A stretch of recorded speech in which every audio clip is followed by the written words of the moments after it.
Сколько маршей может вывести фри-то-плей на первом и на втором КВК? Многие игроки сосредотачивают все свое внимание лишь на одном марше, отталкиваясь от мнения, что, мол, лучшее качество, чем количество. Но что если я скажу, что фри-то-плей игрок сможет и даже должен играть двумя отрядами, не рискуя при этом качеством, играть на результат, а не на красивые отчеты, чтобы в дальнейшем была возможность совершить хорошую миграцию. Важно понимать, что сейчас, учитывая все изменения, ход игры значительно поменялся, и сейчас фри-то-плей игрок спокойно набирает на первом КВК от 15 до 20 миллионов мощи, а это означает, что технологии качаются на достаточно высоком уровне, что позволяет выводить больше одного отряда, так как технологии на два типа войск могут быть прокачаны одинаково хорошо. В этом видео мы рассмотрим все варианты составления двух маршей на разных типах юнита, так как создать два одинаково сильных марша на одном типе юнита на раннем этапе игры практически невозможно, и в таком случае второй марш всегда будет сильно отстающим. И перед тем, как начать разбор, обозначим сценарий, от которого мы будем отталкиваться. Вы фри-то-плей игрок, который играет в хорошем королевстве с хорошим донатом, и в связи с этим вы смогли накопить хорошее количество ускорений, у вас 4-5 ферм, и в общем по всем фронтам вы полностью готовы к хорошему КВК. На первом КВК, да и на последующих двух, высока вероятность того, что случится какая-либо драма, неправильная расстановка сил или банально попадется противник, который просто не захочет воевать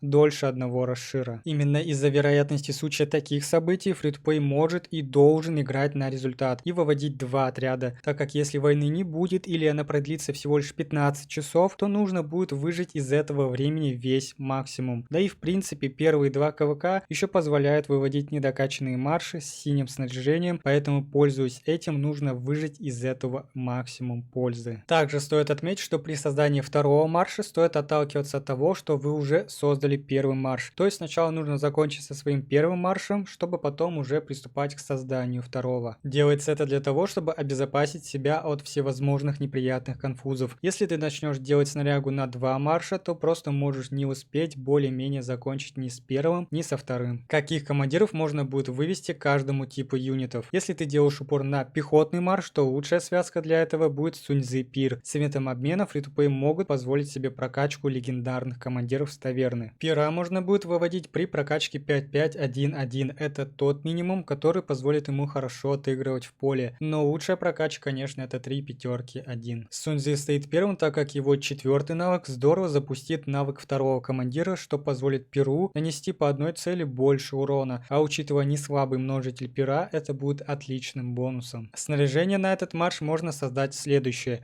Из всего сета у пехоты для головы в синем и в эпическом снаряжении все идет на атаку. Поэтому сперва лучше будет сковать именно шлем, дающий защиту пехоты. Весь остальной сет нам дает необходимые нам статы здоровья и защиты. А синее снаряжение к тому же и критовое не уступит в качестве ни критовому эпическому. Если вы решили делать упор на лучников, то лучшим маршем двух командиров будет Тутмос и Кисуноки. Тутмос отлично играется на 5-5-1-1, но конечно лучше будет прокачка 3-5-1. Два командира со сплэш уроном, Кисуноки профильный командир лучников с хорошим множителем и статами на лучников. Снаряжение на этот марш возможно сделать следующее. На поножах можно немного сэкономить, так как разницы между критовым синим и некритовым фиолетовым вообще никакой нет. Весь наш сет дает нам по большей части это здоровье и защиту, но из легендарных вещей почти все дает лишь атаку, поэтому лучше сперва сделать нагрудник, он будет отлично дополнить весь сет, так как дает здоровье нашему отряду. И последний пример, это если вы решили делать упор на кавалерию, то в этом случае лучшим маршем будет Бейберс плюс Суньцзы, либо же Этель плюс Бейберс, или наоборот. Снаряжение на этот марш возможно создать следующее. В этом сете мы также получаем больше стат именно на защиту и здоровье, также благодаря сету ветра и каплю скорости. С основными маршами мы разобрались, теперь переходим к созданию второго марша. Так как вы уже хорошо вложились в основной марш, то второй марш будет состоять из полностью эпических командиров и конечно же Этель. Если вы решили создать второй марш лучников, то лучшим маршем будет конечно же Этель плюс Кисуноки. Но если Этель прокачать не получилось, то альтернативой будет Герман Кисуноки. Да, у Германа урон в одну цель, но множитель урона достаточно неплохой, плюс он имеет все статы на лучников. Вот в таком вот снаряжении, конечно, будет лучше, если данное снаряжение будет полностью в критах. Если вы решили создать второй марш кавалерии, то лучшим маршем будет Бейберс плюс Пилайло, либо же наоборот. Да, у Пилайло урон в одну цель, но у него есть хорошие статы на кавалерию и лечение. Если же у вас будет возможность, то, конечно, лучше лучшим вариантом будет Этель плюс Бейберс. Снаряжение на этот марш можно создать следующее. Второй марш пехоты будет состоять из связки командиров Бьорн плюс Суньцзы. Пусть даже у Бьорна небольшой множитель урона и также в одну цель, но несет в себе очень хороший дебаф в активном навыке и плюс неплохие статы на пехоту. На втором КВК вы все еще можете выводить 2 отряда, так как Т5 в поле еще не так много, и в поле воюют по большей части такие же игроки, как и вы на Т4. Если до этого вы играли пехотой, то ваш основной марш по расстановке командиров остается без изменений, но изменениям подвергается ваше снаряжение, и в ваш сет добавляется еще одно легендарное снаряжение. Замене может подвергнуться синяя ручка из сета ветра, но как по мне она лучше, чем эпическая, так как сет ветра дает нам так необходимую скорость, так еще и с критом по статам всего на малость уступает эпическому. Если вы делали упор на лучников, то ваш основной марш также остается без изменений, но тут также снаряжение поддается улучшению. Можно было бы заменить синее снаряжение, но как по мне нет большой разницы между синим критованным и некритованным эпическим, но это уже на ваш выбор. У кавалерии на первом КВК не было возможности прокачать легендарного командира, Цао Цао я не считаю боевым командиром. На втором КВК вы сможете прокачать достаточно хорошо играбельного командира Саладина, сделать его 3 пятерки 1 и поставить его с Бейберсом. Ваш второй марш также может подвергнуться изменению в плане снаряжения и командиров. Если вы решили сделать второй марш пехоты, то в этом случае у вас освободилась Этель, которая может составить такую крутую связку, как Этель Суньцзы. Но если вам угодил марш Бьорн Суньцзы, то смело оставляйте этот марш. Снаряжение может поддаться небольшому изменению, а именно вы можете заменить штаны на эпические и ручку тоже сделать эпическую. Остальное снаряжение вы можете просто критануть. Во втором марше лучников в снаряжении вы можете поменять голову и ручку, заменив синее снаряжение на эпическое и критануть имеющееся синее. Во втором марше кавалерии мы также ничего сильно не меняем, нагрудник и юбка могут быть подвержены замене на эпическое, но если такой возможности нет, то лучше просто критануть то, что есть. И на третьем КВК наша игра на 2 маршах заканчивается, и могу сказать, что то, что мы с вами разобрали, может хорошо сыграть на первом и на втором КВК, это точно. А если у вас еще и будет возможность также хорошо улучшать снаряжение второго марша, то ваш второй марш будет приносить вам хорошие отчеты и на первом, и на втором КВК. А вот качать легендарных командиров фри-то-плей игроку на второй марш не имеет вообще никакого смысла, так как эпические командиры тоже играются хорошо, что на первом КВК это 100%, и на втором КВК чуть более слабее, но тоже хорошо. На третьем КВК вы меняете своих легендарных командиров с таверны на командиров сезона завоеваний, и разобрав все свое снаряжение на втором марше, улучшайте свой основной марш, а оставшийся материал вы вкладываете в ковку легендарного снаряжения уже на второй марш. И небольшой сравнительный пример моего снаряжения, в котором я играл на первом КВК, и снаряжение, которое я предлагаю сделать для второго марша кавалерии. Мое снаряжение давало мне общее количество стат 49,5. То снаряжение, которое я предлагаю сделать на второй марш кавалерии, без учета того, что у вас будет критованное синее снаряжение,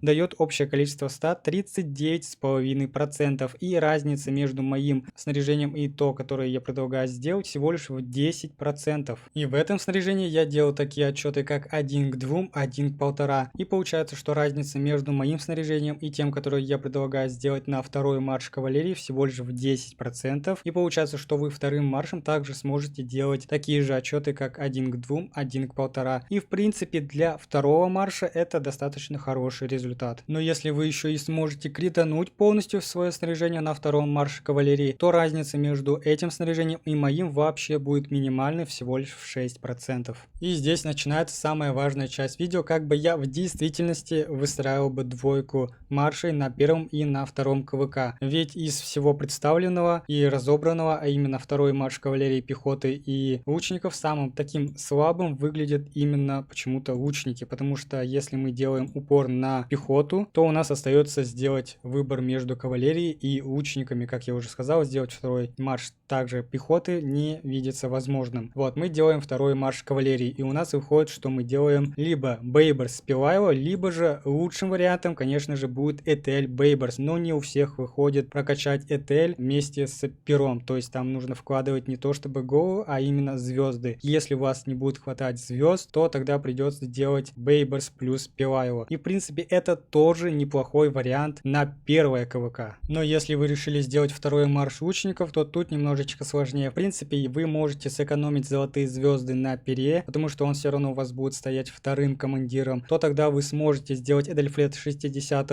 уровня и поставить ее с Кисуноки, и у вас уже будет два отличных отряда Цунзы Пир и Этель Кисуноки, то есть марш пехоты и марш лучников. Но если вы все-таки не смогли сделать Эдельфлет 60 уровня, то у вас остается следующий вариант, это Герман плюс Кисуноки. Да, Герман в одну цель, но у него хороший множитель урона 1150, плюс еще и хороший дебаф. К тому же у него имеются хорошие статы именно на профильный тип юнита, а именно на лучников. Этим маршем вы можете отыграть первый КВК, и уже на втором также у вас появится Эдельфлет, вы сделаете ее 60 уровня, и тогда уже сможете сделать хорошие два марша на втором КВК, это Цунзы Пир и Эдельфлет плюс Кисуноки. И если же вы играете за лучников, то вы делаете марш Тутмос плюс Кисуноки, и у вас остается либо кавалерия, либо пехота. У кавалерии все остается так же, на первом КВК Бейберс плюс Пилайло, либо же сразу Этель плюс Бейберс и на первом, и на втором КВК. У пехоты вы делаете Бьорн плюс Цунзы. Да, Бьорн в одну цель, но у него есть хороший дебаф, по 3 вражеским отрядам получает на 15 больше урона от навыков, плюс еще и статы на пехоту. И на втором КВК вы уже делаете Эдельфлет 60 уровня и ставите ее с Цунзы, и получаете два суперских марша Цунзы плюс, точнее Эдельфлет плюс Цунзы пехотный марш и ваш основной марш луковый Тутмос плюс Кисуноки. Ну или если вам понравился Бьорн плюс Цунзы, то оставляйте этот марш, потому что у Бьорна действительно хороший дебаф. Если вы играете за кавалерию, то у вас тут два варианта создания основного марша. Это через Эдельфлет, вы делаете марш Эдельфлет плюс Бейберс, либо же наоборот, либо же Бейберс плюс Цунзы. И в этом плане тогда у вас немножечко меняется создание второго марша. Если вы играете через Эдельфлет, делаете Эдельфлет плюс Бейберс, то вы можете создать второй марш пехотный, это Бьорн плюс Цунзы, либо же луковый, это Герман плюс Кисуноки. Но если вы играете маршем Бейберс плюс Цунзы, то тогда второй марш у вас будет чуть-чуть поинтереснее, а именно, если это пехотный, то Эдельфлет плюс Цунзы, либо же луковый, это Эдельфлет плюс Кисуноки. На втором КВК вы делаете Саладин плюс Бейберс, это ваш основной марш кавалерии будет. Саладина вы качаете 3 пятерки 1. И второй марш у вас будет либо луковый, либо пехотный. И тут два варианта. Эдельфлет, делайте Эдельфлет плюс Цунзы, это пехотный, либо Эдельфлет плюс Кисуноки, это луковый. Либо же есть другой вариант, это сделать Кисуноки плюс Цунзы, это также остается луковым маршем, потому что, как мы знаем, Цунзы у нас универсальный командир. И второй марш это пехотный Бьорн плюс Цунзы. У Бьорна пусть даже и в одну цель, но у него хороший дебаф в активном навыке. А на этом данный видеоролик подходит к своему логическому концу. Всем спасибо за просмотр, тем, кто досмотрел до конца, отдельное спасибо. Пишите комментарии, ставьте лайки, подписывайтесь, чтобы не пропустить ничего интересного из жизни фри-то-плей игрока, его разборы, его рассуждения, его путь. И мы встретимся уже в следующем видео. Всем пока! Yeah.